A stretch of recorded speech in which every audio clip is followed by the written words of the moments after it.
share this. And okay, everyone can see this okay? Dawn, can you give me a thumbs up? Yes, it works well. Okay, excellent. All right, so first of all, thank you all for being a part of this course. This is our first time teaching this, and we've all learned a lot. I've learned a lot. I know Dawn has also learned a lot, and what it takes to put together a course like this. So we appreciate you all being flexible and putting up with us as we kind of work around some of the rough edges. The reality is that when we teach a course like this, we don't know what to expect. Most courses that you get in university are on, very very, let's say, stable and mature subjects that have been studied for a very long time. Crypto and Web3 are not one of those subjects. And just over the course of this semester, there's been an enormous amount of changes in the industry that we were talking about. And a lot of what I want to do with this last lecture is address some of those changes and some of the stuff that's been happening in the markets, in the press, and in the industry that I'm sure a lot of you have been thinking about and that you want to have some framework or context for thinking about yourself and for sharing with other people with whom you might be working.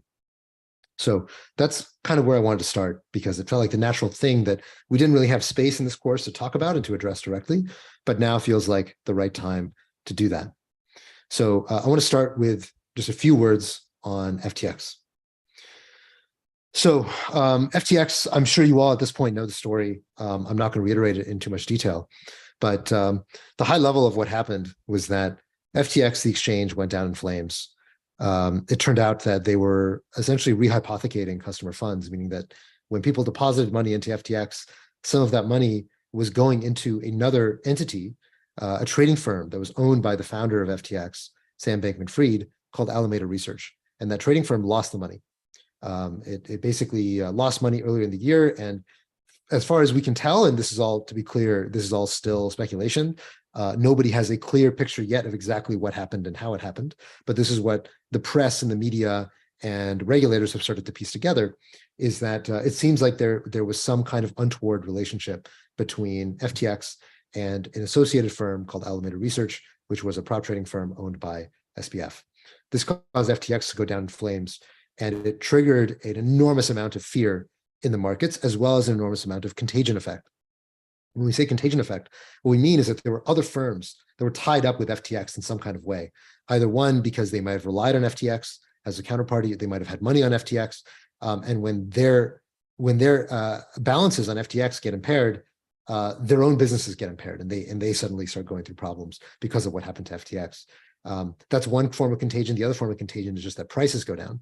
And when prices go down, some businesses, if they have some kind of implicit leverage or they just rely on prices being high for one reason or another, they end up having problems. So FTX went down in flames, and it affected a bunch of other stuff downstream. And now we're at the point where Sam Bankman-Fried is being openly accused of fraud by both the media, and we've now gotten reports that the Southern District Attorney of New York is looking into criminal charges to levy against Sam Bankman-Fried. And now it's basically all but certain that this is going to be a quite legendary fraud case. If you sort of compare this to the big events, the big failures in venture capital over the last, call it 10 years, the two big cases that come to mind are WeWork and Theranos. WeWork was not really a fraud case. It was not really criminal. There was nothing criminal that happened in WeWork. It was more just, crazy high-flying valuations and whatnot. Theranos was a case of fraud, and it's perhaps the most similar thing to what happened at FTX. And Theranos, just to give you a sense of scale, FTX, the last time they raised money at a $40 billion valuation. They raised $1.7 billion in total from investors, which is more than Theranos ever raised. And it's 4 times the valuation that Theranos had at its peak. And so this, in some sense, is larger than Theranos may have been. And so it's going to take us a lot of time for the press, for the media, and for lawmakers, regulators, and prosecutors to get a fuller understanding of what happened and what happens next after the downfall of FTX. But this is a story that we're going to be hearing about for many years. In the same way that, the Theranos story, actually, it was just last week, I believe, that the founder of Theranos, Elizabeth Holmes, was finally sentenced to 11 and a quarter years in prison. Theranos, the fraud in Theranos was discovered 6 years ago. So it just gives you a sense for how long it's likely to be that we're going to continue hearing about the story and continuing unraveling some of the pieces that were behind it. So this is a massive scandal. There's a total of $8 billion that seems to be missing. That means that customers who had money on FTX are likely not going to be made whole.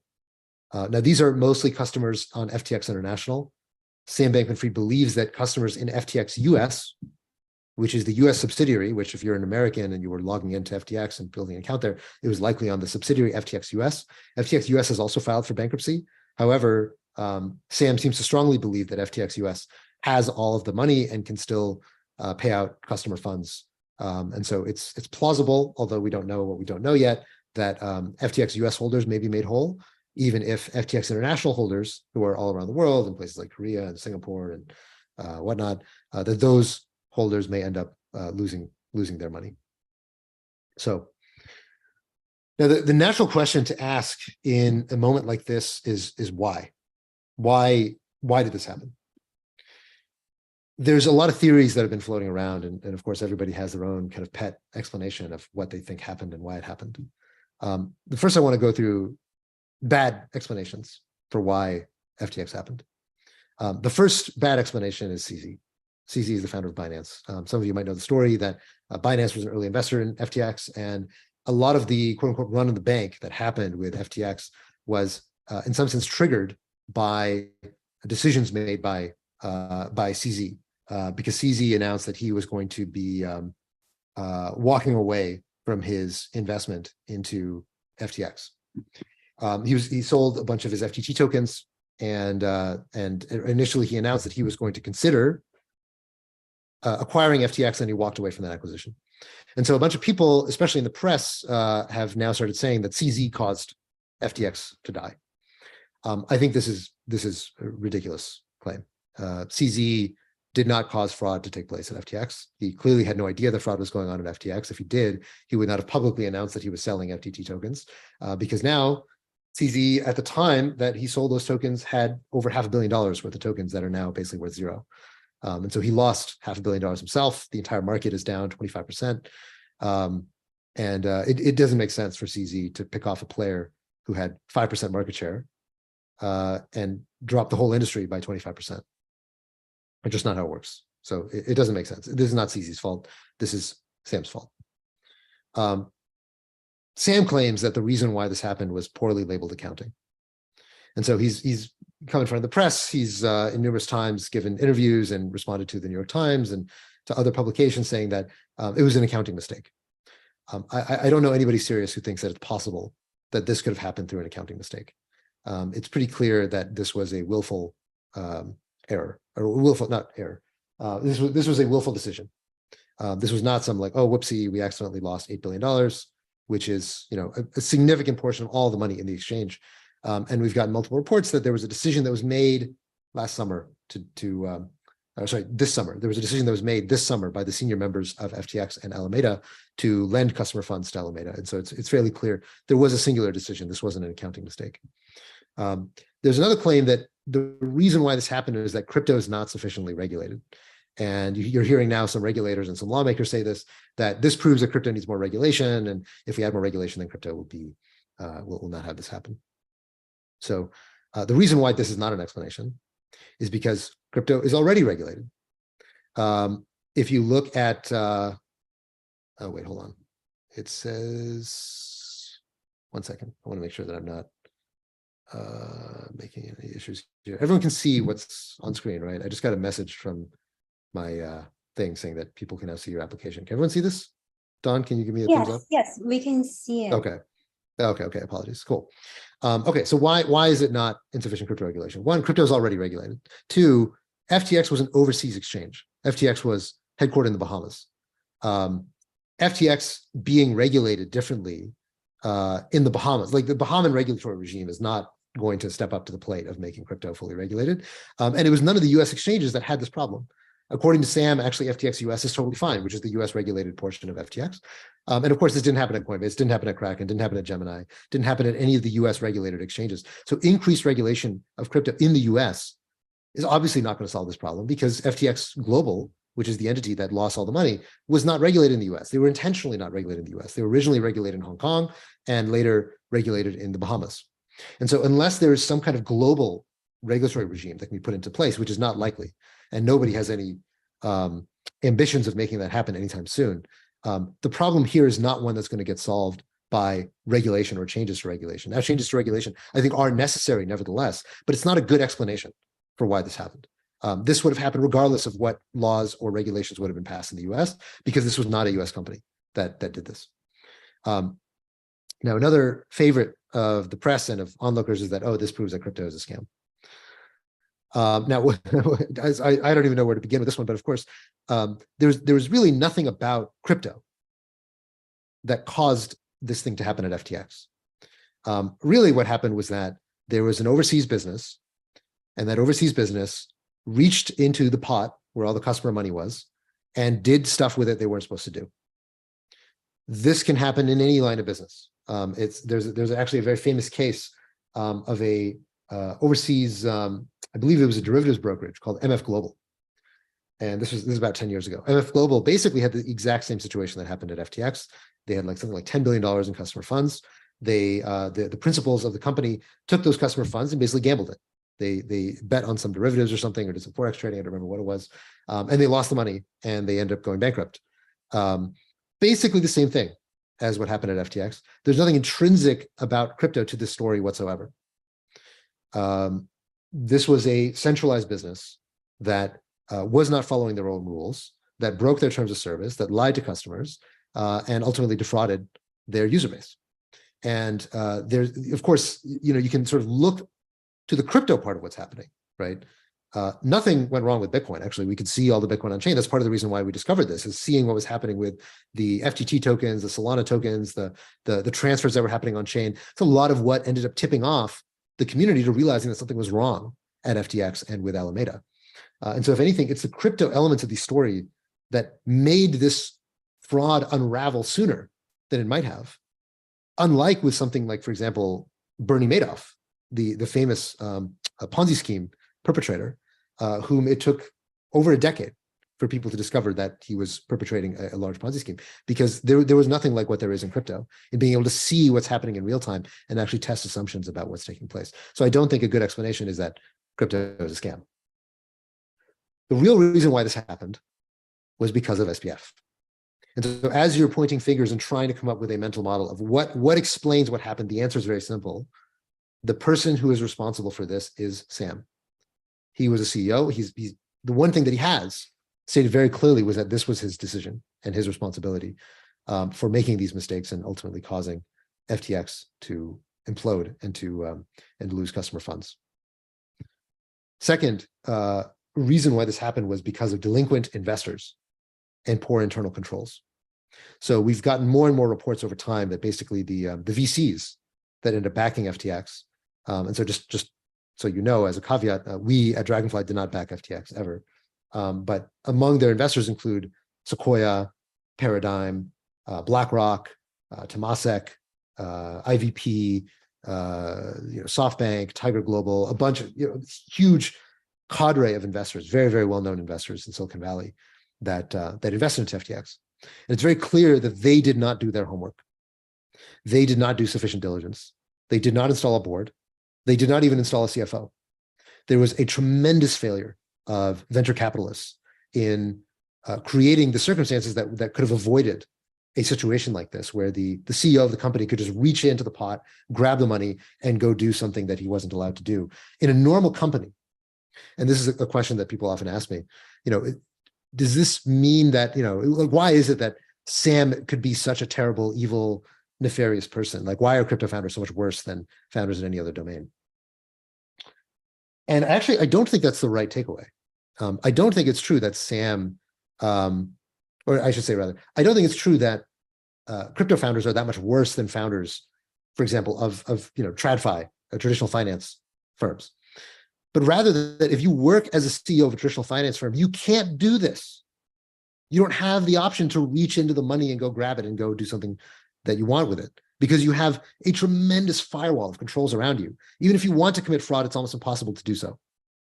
Whereas in crypto, or at least not in all elements of crypto, but certainly the way that Sam was running this company, out in the Bahamas with very little oversight, with no board, with no CFO, with no internal controls, that basically he could do whatever he wanted. And so if he was afraid that his associated firm, his prop trading firm, was going to go under, he could, in a moment of fear or greed or whatever explanation you want to ascribe to it, reach in, grab the money, and go do what he wanted with it. And in a normal firm, that's impossible. And so that was one of the reasons why this happened. And then lastly, of course, the most obvious thing was the conflicts of interest. The very beginning of FTX, the story behind FTX was that FTX was founded by a market-making firm. Before Sam was a founder, he was a trader, and he founded a firm called Alameda Research, which was a prop trading firm. And it's always perceived to be a conflict of interest for a prop trading firm and an exchange to have such a tightly coupled relationship. And now you can understand why. But eventually people got comfortable with this conflict of interest. They sort of assumed, they heard the story from Sam that, oh, well, these two things are really separate. They don't really interact with each other very much anymore. And so the claim that Sam propounded was that, although they had a close relationship before, that was no longer true. That turned out to be misrepresentation. And so this conflict of interest between the prop trading firm and the exchange was also at the heart of why this FTX blow up took place. So what were the consequences of this? This is, to be clear, the downfall of FTX is one of the most catastrophic things I have seen in my career as an investor in crypto. I think it's probably not, in retrospect, going to be quite on the scale of something like the downfall of Mt. Gox, but it's pretty up there. It's probably one of the, it's called top 5 largest failures in crypto in terms of its impact on the industry. So what are the consequences, at least in the last month that we've seen? It was almost a month ago to the date that FTX went down. It was November 6th that the bank run really began in earnest. And today, of course, is December 4th, I believe, as the time that we're recording this. So what were the consequences of this, of the downfall of FTX? So first and most obviously is that prices have nosedived. So you've seen, Bitcoin before this all began was trading at 20,000. Now it's in the order of about 16,000. This is despite the fact that equity markets in this time have actually rallied on a relative basis. So crypto on the whole has taken a big hit, but it's not just Bitcoin. At the center of the SAM and FTX empire was Solana, and the Solana ecosystem has just been massacred. So they went all the way down from $36 to $14. That probably the single largest losing top 100 cryptocurrency over the last month has been Solana.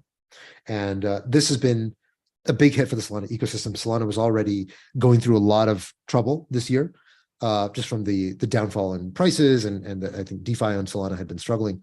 But this was really a dagger in the heart of Solana, because Solana relied an enormous amount on FTX for its distribution, and on Alameda in particular for being one of the buoys, one of the lodestones of the DeFi ecosystem on Solana. FTX was a very active investor in Solana and Solana projects. They co-marketed a bunch of Solana ecosystem projects. And so Solana has taken a big hit, and you've seen it. Not only is it no longer, I believe it's barely in the top 20 now of tokens, whereas before, at one point, it creeped into the top 6 or 7 as of last year. So Solana has taken a big hit. Institutional adoption has also taken a big hit. So one of the things about FTX is that FTX was seen as being the golden child in the US, in particular, for crypto adoption.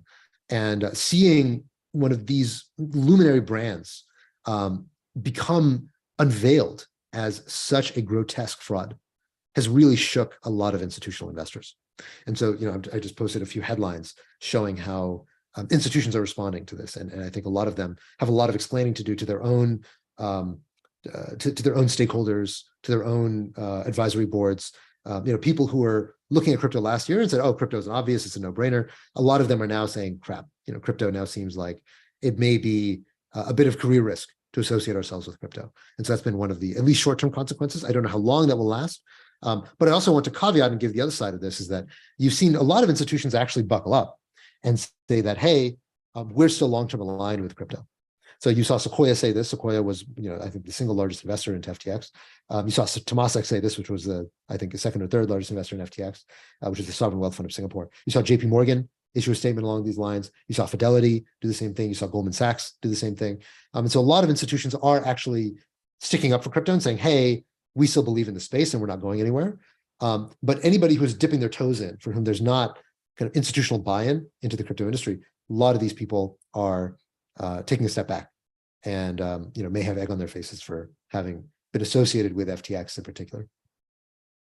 The other thing that we saw was that DeFi volumes actually spiked. And so you can see in the month of November, so DeFi volumes have been going down as prices had been going down.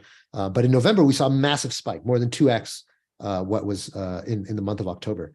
Whereas overall exchange volumes hadn't risen nearly as much as what happened with DeFi. And so some people are speculating this may be a return to form for DeFi, seeing that, hey, one of the things that was actually really beautiful about DeFi amidst everything that was happening with FTX is that DeFi actually performed perfectly. If you look at Uniswap, if you look at Aave or Compound, look at lending, you look at all these protocols in DeFi, none of them broke. None of them defrauded anybody. None of them went under. None of them sort of ended up having to declare bankruptcy or write off deposits. And so what you really see is in many ways a vindication of the DeFi story, which is that, hey, why is it that we want to avoid trusting centralized actors and centralized companies? Well, this is exactly why. FTX is a case study and the reason why DeFi ought to exist and why it's desirable to have these systems in a way that is not corruptible, that is censorship resistant, that is global and permissionless in real time. And so that is one of the reasons why we've seen a resurgence in DeFi. It's unclear if that's going to last. If that was a temporary response, maybe in a couple of months or 3 months when people calm down a bit and they're a little bit less frantic, it's possible that you may see a renormalization. But it's also possible a lot of people try DeFi for the first time and may decide to stick around in DeFi for the future. You've also seen a lot of assets fleeing exchanges. So this really began after November 6th, when the run on FTX started. And ever since then, there's been a persistent outflow of assets out of exchanges. Part of this is because people are afraid that maybe this exchange is next. They sort of don't know what they don't know with respect to contagion effects. And so a lot of people say, look, I just want to get my assets into custody. But also just seeing a massive high profile failure like FTX just tells you like, hey, reminds you, putting assets on an exchange is risky because the exchange can go bankrupt. And it takes a big event like this to remind everybody that this is always possible. Doesn't matter whether it's a random exchange in Asia or whether it's something like Coinbase. There's always the possibility of a centralized company going bankrupt. It's not possible, of course, in DeFi. There's no concept of bankruptcy in DeFi. But in a centralized exchange, if there is a bankruptcy proceeding for a company like Coinbase, it's very possible that you end up in the same situation like you would with FTX. And that's caused a lot of fear and people pulling assets from exchanges. Now, there's two net effects of that you might be thinking about if you're thinking about starting a startup. One is that it's a lot harder to start an exchange now because of the fact that it's hard to gain that trust. A lot of people don't want to put money with small exchanges where the likelihood of bankruptcy has increased. And then second, it's likely to result into consolidation, meaning that the biggest exchanges, whether Binance or Coinbase, they're going to consolidate. They're going to gain more market share because in times of fear, the incumbents get stronger because the incumbents already have that trust. They have the strongest balance sheets. They're the least likely to end up going under. And so that's one of the reasons why you should expect that folks like Coinbase and Binance are going to be beneficiaries of this, whereas a lot of smaller startups that are building exchanges, they're going to really struggle in this environment. And then lastly, the lenders have gotten absolutely killed. So we saw this earlier this year with the downfall of Celsius. And then, of course, later again with folks like BlockFi. Of course, in the summer, we saw BlockFi and Voyager get saved by FTX. And ironically, now FTX is dead. And that has caused this broader contagion in the lenders, where BlockFi has just filed for bankruptcy finally, after previously getting saved by FTX. And now we're on the brink of seeing Genesis, which is the single largest lender in crypto. Genesis, they're more of an institutional lender, but they're sort of the largest lender or quote unquote shadow bank in crypto. And they are now in the process of contemplating a restructuring, which is a very, very bad look. It means now that credit in crypto has gotten demolished. Now, what do I mean by credit? Credit means the ability to borrow capital, whether that means collateralized borrowing, which is generally not credit, they're just collateralized lending, meaning that you put up some assets and you borrow against those assets. But uncollateralized lending, which is basically, look, I'm good for it. I'm good at what I do. I've got a big balance sheet. That's known as uncollateralized lending or credit. Credit has been totally destroyed. There is no credit anywhere anymore in crypto because all these lenders have gotten destroyed. So lending, it seems, is just a terrible business in crypto because no lender has seemingly survived over the last few years. So what does this all mean? It means we are now in a bear market. We kind of were when the course started. I think we maybe alluded to it very briefly, but there was still some enthusiasm that, hey, maybe this is just macro. Maybe like the broader sentiment in crypto is still pretty good.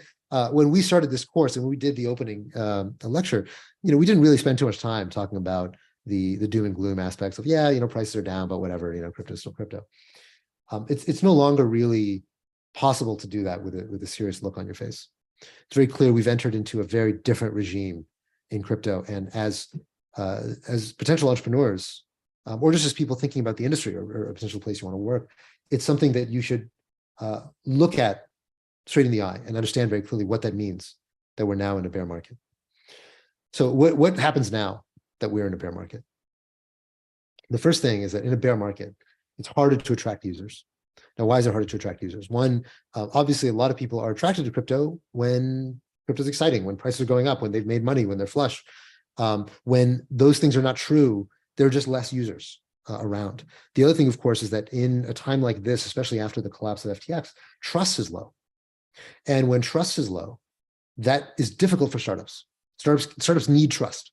And so to attract a user to your platform, get them to use your product, they have to trust that your product is going to treat them well, that they're not going to get rug pulled, that they're not going to get cheated. And there's just less trust to go around in a bear market. Talent also becomes cheaper. That's the flip side.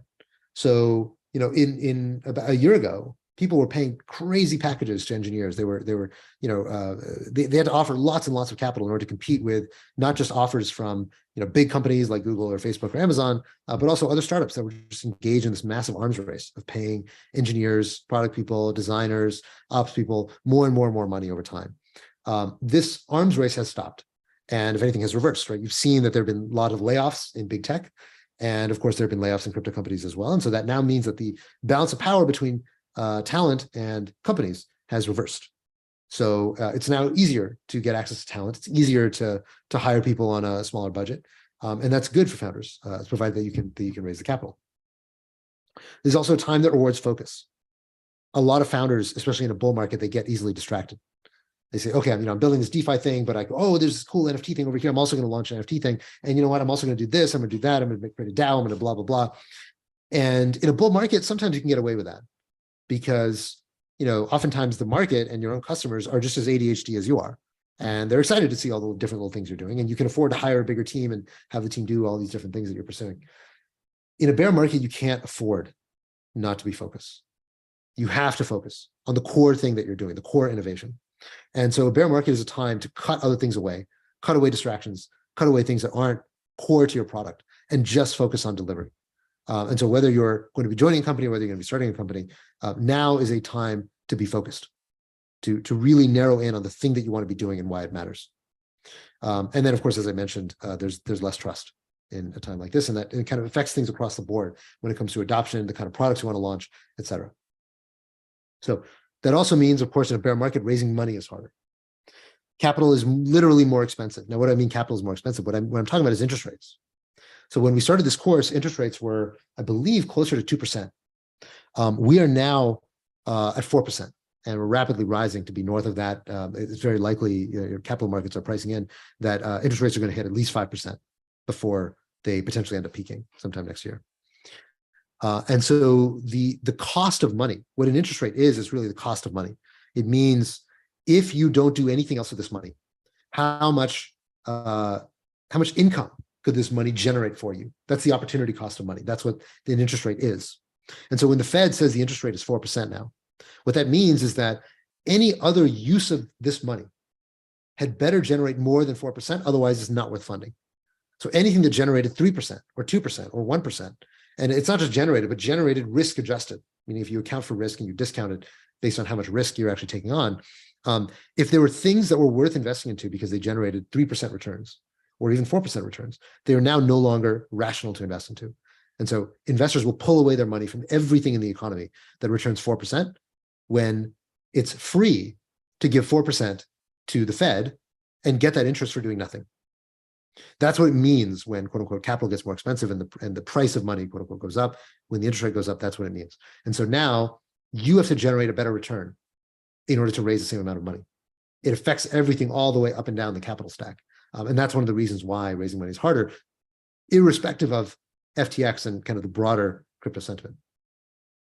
Because of FTX, due diligence is now going to increase dramatically. So this is one of the things that makes raising money hard, is of course not just how much money you're going to raise, but also the process of raising money.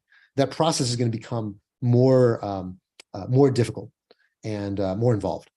In a bull market, when everything is going up and everyone's making tons of money, it's oftentimes very quick that you go say, hey, I've got this cool project, and say, okay, cool, you seem like a nice guy. They do a reference check, and then boom, the money's in your bank account.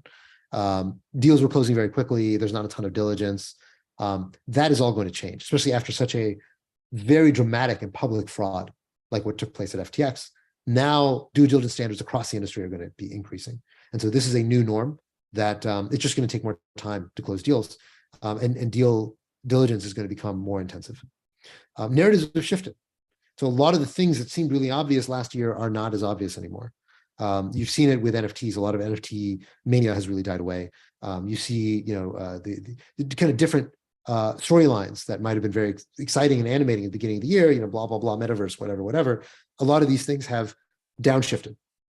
And so that's another thing to be aware of, is that in an environment where capital is shrinking, sort of being loosely affiliated with some narrative that's working is not a formula for success anymore. And then finally, given that money is difficult to come by, it's very important that if you're going to start a startup, that you control your burn, that you control the amount of money that you're spending every month. So that means you want to be more frugal, you want to be more careful in the things that you actually need. You want to be more thoughtful about what it actually takes to launch a product. You might not need to go get all the things that you thought you wanted to have before you took this thing to market anymore, given the scarcity of capital. So these are all things that you want to be thinking about if you're potentially going to go out and raise money in this environment. So zooming out a second, I've been a little bit doom and gloom because it is an environment that I think demands serious reflection about the state of the industry right now. But crypto is a tough industry. It's one of the toughest industries I've ever seen. It's one that oftentimes chews people up and spits them out if they don't have the backbone, the mettle, the dedication, and the courage to see things through in crypto. In the last year, we've been through this massive macro cycle, an NFT bubble, and we've now seen one of the most major exchange collapses I've ever seen and that the world has ever seen. Crypto is an intrinsically cyclical industry. It's very hard not to notice that. You see it every few years, is that they go these massive ups and downs, these massive spikes of attention, and then these massive spikes of people saying, oh, it's all bullshit. It's all going to die. Ultimately, to succeed in crypto, you have to be a survivor. This is something I remember. I was at a dinner with Star. Star is the founder of OKX, which is the second largest exchange in the world. And he was telling me, when he's been working on OKX since like 2013, 2014, a very, very long time. And in the early days of OKX, when people came into the industry, everybody, when they come into crypto, they're always excited. They're always, kind of bright-eyed and bushy-tailed. They're always very optimistic. And, he said, like, look, there's so many people who I saw, really promising, really smart people who joined in 2013, 2014, 15, 16, 17, 18, 19. And the hardest thing is that although they're excited, although they really feel the passion and the energy, when crypto goes down, which it will, which it always does, most of them, they can't stomach it. They leave. They lose confidence. They lose their stomach for what's happening. And the number one thing that separates the people who end up becoming very successful in crypto and the people who don't is that the people who are successful in crypto choose to survive. They choose to stick it out. They choose to see it through. And if you don't stick it out, if you don't actually believe in what's happening in the space, then you don't get to see what it all becomes. You don't get to see, like the people in OKX who joined in 2013 and left in 2015. You don't get to see what OKX would become. You don't get to see what crypto would become. You don't get to learn that, hey, someday Bitcoin actually goes mainstream. Someday the banks are going to be talking about this. Someday, Sequoia is going to back companies that are doing crypto. It's all going to become this world scale thing that was inconceivable back in 2013, 2014. And if there's one lesson that I keep learning again and again, and I keep seeing play out in this industry, is that crypto is ultimately about survival. So that being said, I believe the secular trends in crypto are not going to go away. Everybody who's in your generation, your colleagues, your classmates, your peers, your friends, every single one of them knows about Bitcoin, knows about Ethereum, knows about NFTs, knows about tokens. These concepts are not going to go away. They're going to be burned into your brains for as long as you live. And a lot of what we see is happening in crypto is that younger generations, every couple of years, younger generation takes on crypto, sees what's possible with it, and molds it to their own ideas, their own new innovations and perceptions. And that process isn't going to stop. And so even though if you look at the very upper echelons, you look at the the Bill Gates of the world and the Warren Buffetts of the world, the Jamie Dimons, they look at crypto and they say, oh, this thing doesn't make sense. It's all a Ponzi scheme. It's all bullshit. But what you see looking from down below is that everybody who's young, everybody who's of this new generation, they get it. Now, they don't necessarily believe that crypto is going to be everything. They don't believe crypto is going to replace the dollar. They're all going to be using crypto to buy coffee, but they understand what's going on in the space. They see that crypto is a real thing. They see that crypto, it's obvious to them that this is a thing that is not going to go away. And that's a lot of what gives me confidence that even as this industry goes up and down, that it's not going to disappear. It's definitely not going to disappear. If you remember, Bitcoin goes back to the very beginning of crypto. It started from the Great Financial Crisis. And something I've been thinking about a lot lately because it's been a very harrowing month. And there's been a lot to reflect on. And one of the things that Satoshi says in the Bitcoin white paper is that the reason why he wanted to build Bitcoin was to create a peer-to-peer system through which people could transact with each other without the need of a trusted third party, without needing to trust any person, any company, any financial institution, in order to have sovereignty and control over your money. And what we saw with FTX was precisely the reason why Bitcoin exists, which is when you are trusting another person or another company to do the right thing, sometimes that company or person will betray you. That's what happened in the Great Financial Crisis, and it's what happened again now with FTX.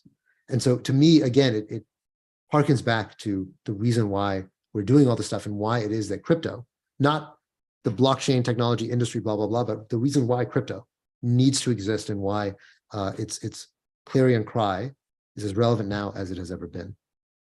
So I wanted to give that little speech just because there's been so much happening lately, and I feel like I haven't had the space to address it, because so much of what we talked about in this course, we've talked a lot about different areas in crypto, DeFi, L1s, NFTs, gaming, DAOs, the metaverse. We've covered all these different subjects. We've gone through all the different parts of building a startup. But over this course, I'm sure a lot of you have felt, holy shit, what is happening in this industry? And you're going to feel that if you end up working in crypto, if you end up coming into crypto full time, if you join us in this in this clown car of insanity that is the crypto industry, you're going to feel that again and again and again, as I have, as Don has, as everybody who's dedicated themselves to the space has. But you're going to learn a tremendous amount more, I can imagine, than almost anything else that you could be doing with your career. So I want to kind of draw things to a close with reminding you that entrepreneurship is a lifelong journey. This is a course, of course, that you're taking as a college student, and I hope that it's valuable and relevant to you while you're in college. But entrepreneurship is not necessarily something that you're going to do right now immediately. Obviously, the vast majority of you are not going to end this course and start your company. But the concepts in this course, the ideas, and the spirit of this course is something that I hope you'll be able to carry with you throughout your life, because it's not something that you do right out of college. Obviously, there's some people who start companies out of college. Most people don't. Even most people who do start companies don't start them immediately out of college because they don't know what to start. They don't have the ideas. They don't have the network. They don't have the relationships. They don't have the insight that they need in order to build something great. It's not just this cool thing you do when you're young, although it's harder when you're older and when you have more responsibilities. Very often, this is something that's going to occur to you at some point in your life that, hey, I have this great idea. I should build something. I should do this. I should make this thing realized. There will be times in your life when you shouldn't start a company, when you should work on projects that other people have begun. And that's really important. It's really important to do that, not just because it's really important to be valuable and productive and build your own skills, but also because a lot of times the most valuable thing you can do is to work on things that other people have created. most, there are a lot of really smart people who've created a lot of really awesome things, and it's worth you spending your time and energy building them up and making them better and creating value for the world that way. But sometimes it's your turn to start something. And if this course can be anything to you, I hope that it can be a landmark in your mind for you to come back to when you realize that it's your turn. This journey isn't for everyone. Starting a startup, most people won't ever do. That's okay. But some people deciding to get on this journey is the way that society ultimately moves forward. And whoops. So last, I just want to end with a famous line from Steve Jobs, the late and great Steve Jobs, which is "Stay hungry and stay foolish." So I thank you all. I think we're just about coming up on the hour. If you have any final questions or any remarks that you'd like me to address, I'm more than happy to. But this is the end of the course. If you had a final pitch, we should have received your pitch via video. And so we'll be reviewing those asynchronously and giving you back feedback on it. But I want to thank each and every one of you for your participation in this course. It's been a lot of fun for me. It's been a lot of fun for everybody who's worked together to help make this happen. So I'm going to very quickly jump onto the Q&A, and then we will say sayonara. So let's see here. So we have a few questions here. So first up, Rachel asks, do you believe the consequences of FTX will also enable more federal regulation, such as from the FEC, in the crypto industry? I assume you mean the SEC. Yes, it is very likely that FTX is going to galvanize more federal regulation. Now, it's unclear what form the regulation is going to take. It seems that at least legislatively, there's likely to be a bill passed sometime in Q1. I've heard from a lot of people that this is likely. However, this legislation is not very likely to affect exchanges. It looks like there's a lot of support for some kind of stablecoin regulation. The thing is, Congress doesn't really understand this stuff very well. And in their view, like doing what they need to do is do something. Because if they do something, they show that they're doing something, and then people aren't mad at them. And so from their eyes, okay, stable coins are crypto. So if you're passing on stable coins, we did something about crypto, even though that had nothing to do with what happened at FTX. It seems like that's a very likely outcome from this. But it's certainly true that you're going to see the SEC, the DOJ, as well as the CFTC get more muscular in response to crypto because of what happened at FTX. Okay, another question is, I honestly have a hard time pointing to useful crypto applications besides international money transfers. The cool things in DeFi only seem possible because of lack of regulations. What do I tell my mom when she asks why I'm interested in it and who uses it? This is a good question. So I think the idea of, so first of all, it depends on who your mom is, how your mom is going to understand crypto. One thing I will say, maybe to kind of ground some of this point, is, I remember when in 2018, when we were doing the first Dragonfly fund, I remember pitching LPs, which are limited partners, people who invested our funds in the US, and trying to explain to them why I thought crypto was so interesting. And I explained to them Bitcoin, right? That Bitcoin is sort of the top of funnel. I explained to them Bitcoin, and what they would tell me is, okay, so Bitcoin is this non-sovereign store of wealth, you can transfer it to anybody. And they would say, okay, well, why do I care about this? Like, there's no cash flows from Bitcoin. Isn't this just a giant Ponzi scheme? Like, why do I care about this? And when you go to Asia, you explain to people in Asia what Bitcoin is. You say, okay, here's a non-sovereign store of wealth. It's permissionless. It's decentralized. Nobody controls it. No company, no government, etc. And you can take it around with you just on a mobile phone or on just a tiny little piece of hardware or a tiny little piece of paper.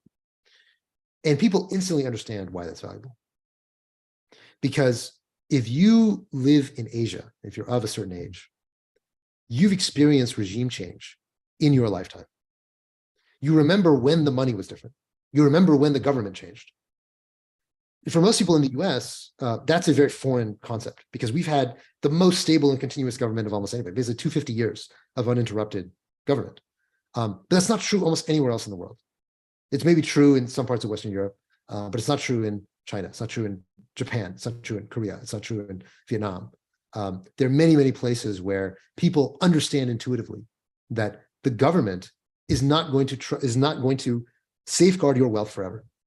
And so this idea that people should have some kind of financial sovereignty themselves is an idea that makes a lot of sense to certain people and makes very little sense to others. In the US, I think it's a concept that's pretty foreign because we live with the US dollar. We have the most open and free financial system basically in the world. And so if you ask your mom, if your mom's American, she's probably going to say, like, well, why do I care about that? If your mom is from Vietnam, she might have a very different perspective. The other thing that I would say about crypto, and so, look, DeFi is difficult to explain. Gaming, NFTs, like these things might be a bit farcical to a lot of people who are very far removed from the industry and kind of see these things as ridiculous. One of the most obvious things for me that really resonates, especially lately, something I've been thinking a lot more about as we're seeing all the crazy advancements in AI. One of the problems with money, generally, is that the concept of money, as it was created in our current financial system, is money has a very limited API. The API of money is that money can only be owned by people or corporations. That's it. If you're not a person, you're not a corporation, you can't have money. Right? That's just how banks work. There are only these two entities that can have money. Crypto changes that. Crypto makes it that anything that can control a cryptographic address can have money. Okay, now what happens when you change the API of money like that? So one, it now means that DAOs can have money. Okay, well, what the hell is a DAO? Okay, you got to explain to your mom what a DAO is. Fine. It also means that machines can have money. It means AIs can have money. It means that things that don't correspond to people or companies can have money. And if you have two AIs, or you have two IoT devices, or you have two machines, or you have two cars that are negotiating a shared resource, whether it's space on the road, whether it's airtime, whether it's collaborating in some mutual engagement, how do you coordinate usage of a shared resource? We know how to do that. It's the oldest technology in the world. It's called money. That's how you coordinate access to a shared resource. And so I think it is inevitable that we are going to see things that are not people and not corporations use money. And the only way that you're going to do that is with crypto. So I don't know if your mom's going to get that story, but that is another angle of attack of talking about why crypto, the core concepts of cryptocurrencies, are so important that I don't think are going to be going away anytime soon. Okay, so rushing over, I'm just going to answer a couple more of these and then we'll wrap. Blah blah blah. There was not a lot of talk about Terra Luna. In your view, is Terra Luna a bigger fraud, and do you consider this a top fraud event in crypto? I don't think that there's a good case right now to claim that Terra was a fraud. I think it's very clear that Terra was a failure. It's clear that Terra collapsed, but it's not really clear that Terra lied about anything. It's clear that Terra didn't work. We didn't invest into Terra or Luna because we didn't think it worked, and that it had this kind of reflexivity that it was going to crash, and if the prices went down. That's exactly what happened. It's basically an intrinsically levered or leveraged protocol, and if you have leverage and the value of your collateral goes down, you can get margin called. That's basically what happened. The entire ecosystem of Luna got margin called. You can sort of look in the very complicated, idiosyncratic individual mechanics, but if you zoom out, really what you see is that there was a leverage protocol, and the leverage protocol blew up when prices went down. That's basically what happened with Terra. And but the ability to understand that Terra was leveraged, to understand all the things inside of it, it was all transparent. It was all there. It was all in wikis. It was all on the blockchain. And so if you were deceived about Luna, that's unfortunate, but it wasn't the Luna Foundation that deceived you, because they kind of put it all out there in the open. So in my view, and again, I don't know all the details and there's more that could come out, but it doesn't really seem like there's a good case to be made that Luna was fundamentally fraudulent. There may have been individual things that happened, but the kind of core thing of what happened at Luna was basically, it was a bank run on a leverage protocol. And of course, that's going to end in disaster. Okay, last question, and then we're going to wrap. Rishi asks, you mentioned Congress does not have knowledge in the space. I feel a similar sentiment when we saw Mark Zuckerberg testifying under Congress talking about data and Facebook's technology. What are ways to educate those in our government about technology? This is a task for a lot of us in the crypto industry. And if you guys are going to be working in the crypto industry someday, I hope that you'll take up this task as well. The answer is that it has to come from everyone. It has to come from people who are working in the industry. It has to come from people who are part of the industry, just sort of casual observers, people who are buying NFTs, people who are just excited about crypto. talking to people who aren't otherwise at the center of the industry, and just making them more cognizant of this stuff. Part of it is that people need to get smarter, but part of it is also just time. Crypto is brand new for a lot of people in Congress. There's a lot of complex stuff that they have to deal with. They have to deal with oversight of banks. They have to deal with China. They have to deal with semiconductors. There's all sorts of complex stuff that they're having to grapple with. And on top of that, it's like, oh my God, DeFi and NFTs and Bahamian regulation and all this craziness. So I don't begrudge lawmakers for not having a deep understanding of crypto. If anything, that's more on us than it is on them. But I do hope that they'll develop that understanding over time. And a lot of that responsibility falls on us who are a part of this industry to help make that happen. So that's the last question. We're going to wrap here on the hour. Thank you so much to everybody for your participation. Thank you to Xia Yuan and to Megan, our wonderful TAs who've helped keep this class running. And of course, Dawn, I'll give you the last word. Yeah, and thank you. Thank you so much, Hasib, for such a great and inspiring last lecture. I think, Hasib really has made really great points, given the recent events and so on. And I think Hasib has said everything that I actually wanted to say. I think the ones that actually stick through, they get to see what actually, they get the reward in the end, get to see what actually happens, and actually get to build what the world will use in the future and so on. And also thanks everyone for being with us this whole semester. As Hasib mentioned, this actually really, it's a new class for all of us, for me and Hasib, and of course for the students as well. And we hope that the students will, we hope that you have enjoyed the class and also understand that this is a new class. Hopefully it's a valuable experience for everyone, and also understand that there are challenges for offering a new class like this, but we hope that in the end, everyone still really had a great experience, and we hope that this will be valuable for your future. Yeah, so with that, thanks everyone. And also, as Hasib mentioned, we'll have we'll also put together all the project videos, and so the students will be able to see each other's presentations as well. And stay tuned, the TAs will provide more information. Great, with that, thanks everyone. Thanks a lot for being with us. Okay.